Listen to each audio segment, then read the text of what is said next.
based on my expertise in Bravery, I have to believe that marketing and the activity of marketing, especially this model of idea creation, requires bravery constantly. That you have to say, wow, I've got a great idea. This is going to be very interesting or controversial. How do I present it? How do I share it with others? What way can I engage others in respect to adopting this idea or at least considering it? How do I make it a candidate for something that we want to do?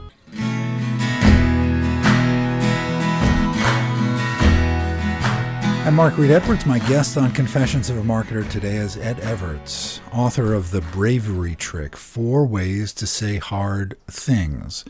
The book has been praised by scholar Amy Edmondson of Harvard Business School as untangling the behavior of bravery in ways to move forward.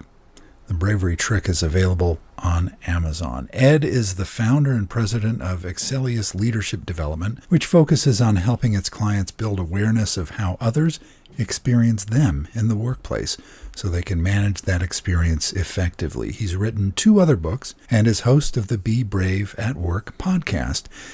If you're wondering what bravery has to do with marketing, well, everything really. So be brave and keep listening.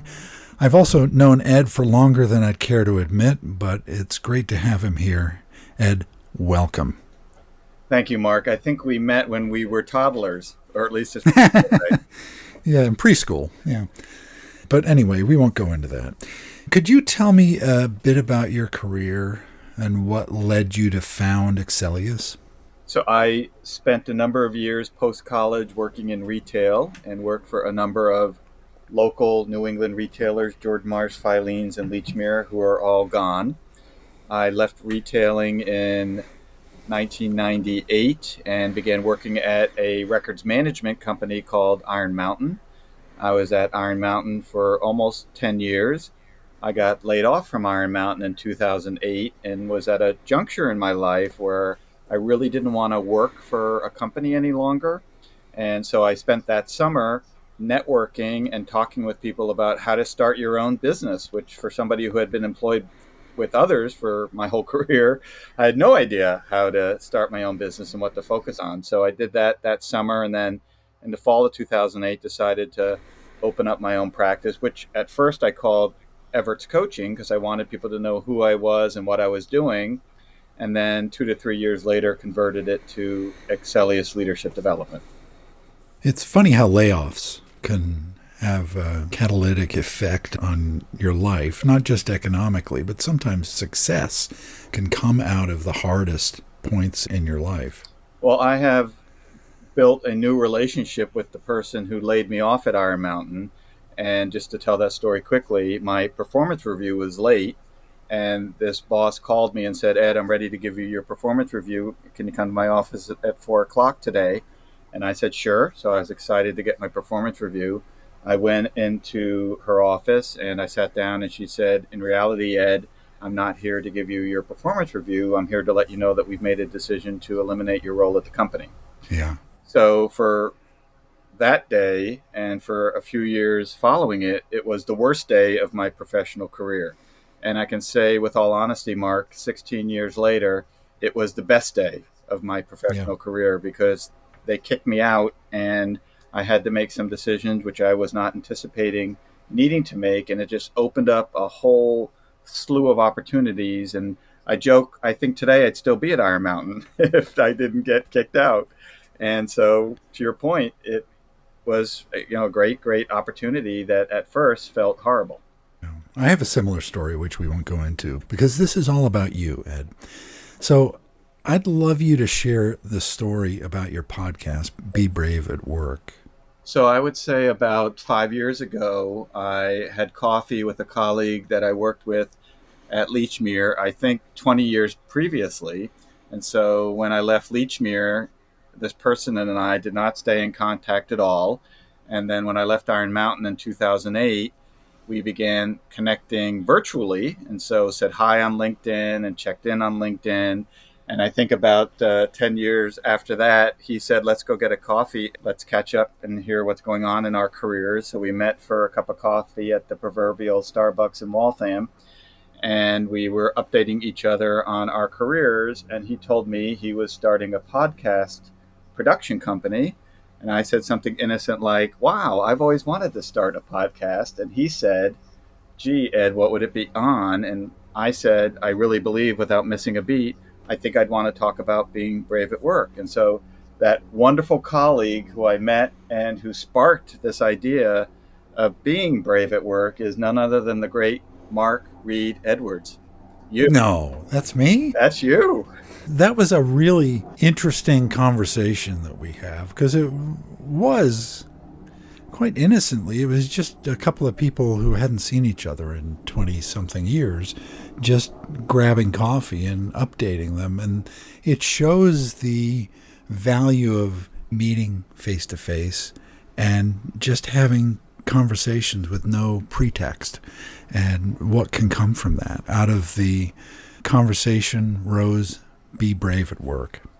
Yeah, and it was a great combination, Mark, between your sincerity and interest in helping me kick off a podcast and making it work, and my commitment and interest in doing it, that led me to host almost 270 conversations with business leaders and professors and many average everyday people on bravery at work, that ultimately led me to author the book that you mentioned earlier that came out in May of this year called The Bravery Trick. So all of that started with this innocuous, innocent little cup of coffee at a Starbucks. And was the book something that was kind of percolating as you were producing episode 50, or was it something that when you got through all 270 or whatever it is, that you thought, out of that, I should be able to get a book? When did the book start rising up as an idea? So I don't know at what podcast the idea started to generate, but I did have one of those moments where I said, there's a book here. I'm hearing similar theories and philosophies and experiences from real people in the real world. So this isn't stuff I just sat back and created in the confines of my office, but in listening to people and their experiences and the regret that they felt not saying something that was hard to say or doing something that was hard to do, that I thought could result in a book. I'm a big fan of the number 3. And so, as you mentioned, I needed a third book in order to satisfy my need to do things in threes. And so this became the recent book. And the book is fascinating. I got it over the weekend. And I'm interested, as I page through it, there is a section on reasons to be brave. Can you go into that and share a bit about the reasons we should be brave?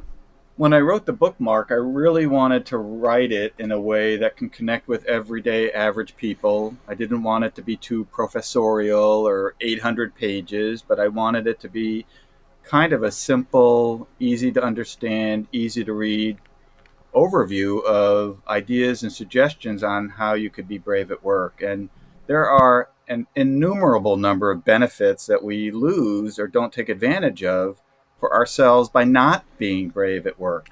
So, for example, in the book, I talk a little bit about spiritual development, that by being brave at work and saying something that's hard to say to a colleague or doing something that might be hard to do can actually help you feel better because you get it out of your head and out of your system. It might be something that's stressing you out or making you feel uncomfortable. And if you never do anything about it, it might cause you to make bad decisions. So there's this spiritual development that can happen by saying something to a colleague that can be helpful to them. There's also mental development, right? So saying something that may be hard to say or doing something that may be hard to do helps build your mental capacity as a leader. We all want to be effective, impactful leaders, and yet we can't get there unless we're doing things that help us grow and evolve. And, I love, and I mentioned in the book, a quote from former First Lady Michelle Obama, who said, "Through my education, I didn't just develop skills. I didn't just develop my ability to learn. I developed confidence." And so there's this ability mentally to be more confident with what you do and who you are. And then the last benefit is physical development, that there's this whole brain arena that I touch on quickly but don't go into great detail, that allows certain things in your brain to work in a way that helps you grow and develop. So it helps you physically be brave at work, it helps you spiritually, and it helps you mentally say things respectfully and professionally at all times to a colleague, friend, a next door neighbor, a family member, whoever it might be, in ways that help them. But are there things that an organization, a company, can do to encourage bravery, to encourage me as an employee going to my manager with an idea that could help the company? In some cases, that dynamic between the employee and the manager is fraught because the employee is afraid to raise his or her hand to make a suggestion because it might get shot down, even though the employee might think it's a great idea. You're dead on. And one of the obstacles that currently exist to being brave at work is, does our culture recognize it or honor it? And if I work in an organization where raising my hand and making a suggestion is not well received or is not honored or respected, my likelihood for doing it, even if I want to do it, is diminished. And so in the book, I talk a little bit about the fact that being brave at work is a two-way street. I need to have the skills and capabilities to say what I need to say or do what I need to do in a very helpful and respectful way. But I need to know that the other person is going to receive it well.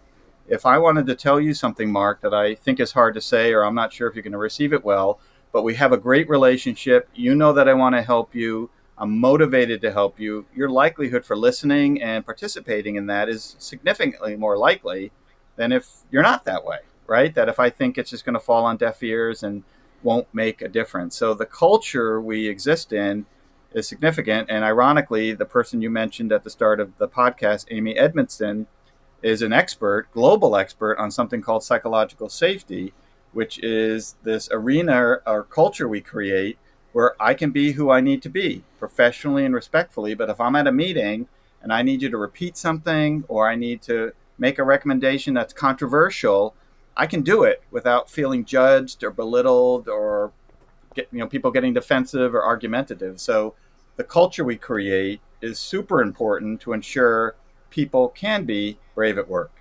So, yeah, boy, it's such a big topic in marketing, I think, which is where I've made my living, because we're always trying to come up with ideas, be creative, or present data that may not be what our superiors want to hear. So I'm going to encourage everybody I know in marketing to pick up this book. So can you share a bit about the Bravery trick model? I can, but before we go there, Mark, I'm just curious, as you talk about individuals who focus on marketing or have a career in marketing, do you believe that all of them have opportunities to be braver, to say something that might be hard to say or do something that might be hard to do, respectfully and professionally at all times? But, do you think these opportunities exist out there for people who focus on marketing? Oh, yeah. And in my area, it's all about ideas. So when I present a concept, sometimes you're maybe a little hesitant to say, well, here's my real idea. You're trying to gauge what the reception would be for an outlandish idea. And so maybe you go with a safe option. Yeah, I am not an expert in marketing, but based on my expertise in bravery, I have to believe that marketing and the activity of marketing, especially this model of idea creation, requires bravery constantly. That you constantly have to say, wow, I've got a great idea. This is going to be very interesting or controversial. How do I present it? How do I share it with others? What way can I engage others in respect to adopting this idea or at least considering it, right? How do I make it a candidate for something that we want to do? It requires bravery to press send on an email campaign. It requires bravery to push a website live after you've totally renovated a website. It requires bravery for me as, someone who makes a living as a writer, sometimes to send a draft to a client. But you do those things as a matter of course, and maybe you don't even think that it's brave to do that. Yeah, I think a lot of times we do things that others think require bravery and we ourselves don't, or required a ton of bravery that people think were easy to do. So bravery is complex in respect to its existence in the workplace. And again, I hope people find time to purchase the book and think about some ideas. And I want to go back to the question you asked earlier, which was the bravery trick model. So based on the feedback that I heard from the people I interviewed in the podcast, we also did a survey of the marketplace in respect to bravery as it exists in the workplace, my own experiences being a corporate leader for 20 plus years, and my relationship with clients for the last 16 years in all different industries at all different levels. The model is essentially made up of 4 areas, which is practice, presence, future focus, and flexibility. If you practice what it is that you want to say, that you're very present at the meeting and ensure the person knows that you're all in on what it is that you're talking about, that you focus on the future, you focus on where you're going, not where you've been, and you're flexible with the outcomes and decisions and next steps, your likelihood for being brave at work is increased. The thing that I like about the book is that it's really easy to follow. So as you said, it's not a 400-page treatise on bravery. It's a really approachable, well-organized book. So I recommend people go out and get it on Amazon right now. Finally, and maybe this is where marketing and bravery intersect, what's the experience of marketing and launching a book? That took some bravery, I would think, right? I don't know if it took bravery. It certainly took diligence. But yeah, bravery, again, is very hard to define and very hard to understand what, again, might have been a brave thing for me. There are some people who going to a networking event is bravery for them. It's very hard to walk into a room of people they've never met and interact, and many people don't even do it because of that reason. For me, I could walk in and the next thing you know, I've got 10 new best friends. So it's a no-brainer. But, I think it's diligence and persistence. I think all books need to have some type of model or premise that you're operating around that you want to share. Everything I write, Mark, is designed to educate and help others. And that's why it's written in the way that it's written. I've been a big fan of business books throughout my career. I've read 1 million business books, and the ones I remember most and the ones that I'm most attracted to and go back to are the ones that are simply written, right? They're written by people for people. And they're not this 400-page, encyclopedia type book on whatever topic it is that you're reading. Like you, I hope folks have an opportunity to read it and walk away with 1 or 2 ideas that they can integrate into their style that will help them be braver at work.